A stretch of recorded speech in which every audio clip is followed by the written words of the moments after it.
That is kyphosis, an exaggerated forward rounding of the back. And while we often associate this condition to the elderly women who frequents the wet market, I see it as a condition of ankylosing spondylitis, a rare inflammatory autoimmune disease chronically affecting your spine, possibly leading to vertebral fusion.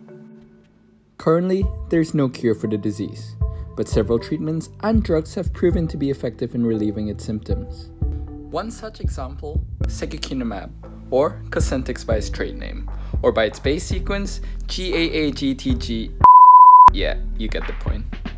Anyways, Cosentyx works, with 61% of patients reporting an improvement in their symptoms within 16 weeks. But effectiveness comes at a cost, with ankylosing spondylitis patients having to spend $6,344 a month, and a month in a lifelong disease just isn't gonna cut it. You see, this is where I believe asymmetric organocatalysis can come in, or at least some extent of it. But what exactly is it? Well, for that, let's rewind time. In the early 1970s, the Hay-Jaws Parish Eater Sauer-Wiechert reaction was discovered. It took an achiral triketone, working with an ambient temperature in dimethylformamide solution, using a catalytic amount of S-proline, enabling the isolation of the optically active intermediate bicyclic ketol. To most, this reaction didn't gain much traction, possibly due to the mysterious mechanisms behind it. But this in fact was the earliest example of asymmetric organocatalysis. Now, what's so special about this? Well, in catalysis, there's not only an emphasis on making reactions faster, but also doing asymmetric or enantioselective reactions, basically limiting the production of only one mirror image of a chiral molecule. As many biological molecules only occur as a single enantiomer, our bodies have a distinct ability to distinguish between enantiomers, only gaining a beneficial effect from one and possibly a harmful effect from the other.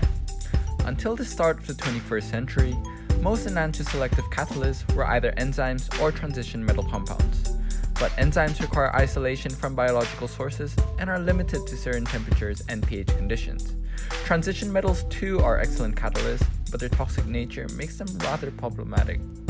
Hence, as a means of integrating more useful methods of enantioselective catalysts, Benjamin Liss took the idea of asymmetric organocatalysis to the test. And this was his thought process. Enzymes are tertiary protein structures working as catalysts. They consist of hundreds of amino acids, but simply work on a specific active site. So for the whole enzyme structure, would it be possible to segregate that single one or two amino acids lodged at the active site and achieve the same catalytic capabilities? Acting on this concept, Liss tested whether proline, an amino acid in all its simplicity, could catalyze a reaction. And it did. In the year 2000, Liss and his team found out that proline can on its own catalyze asymmetric aldol reactions with enantiomeric ratios of up to 98:2. So coming back to my original point, how can this exactly be related to secukinumab, the drug used to treat ankylosing spondylitis? Well, secukinumab is a monoclonal antibody with a structure containing constant region and a variable region.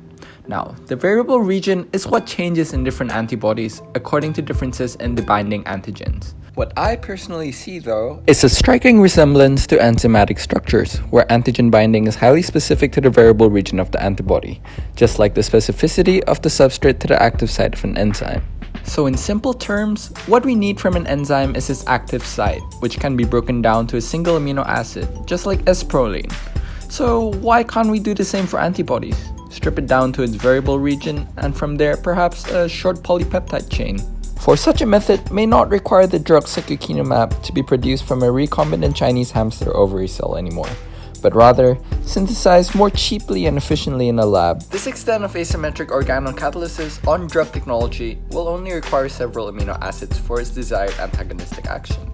But is it possible now? No, definitely not. But with nanotechnology, optimal drug delivery, localization, or even some sort of opsonization, its susceptibility may just soon enough be inherent. On another note, the idea may seem absurd, hell, even experimental, but that is what scientific advocacy stands for. It is the means of expanding our grasp on scientific concepts, relishing the unimaginables, and paving new pathways for scientific advancement. It is about taking what seems impossible and carving it out for a knowledge betterment for society. And that is where I'll end off. Peace out.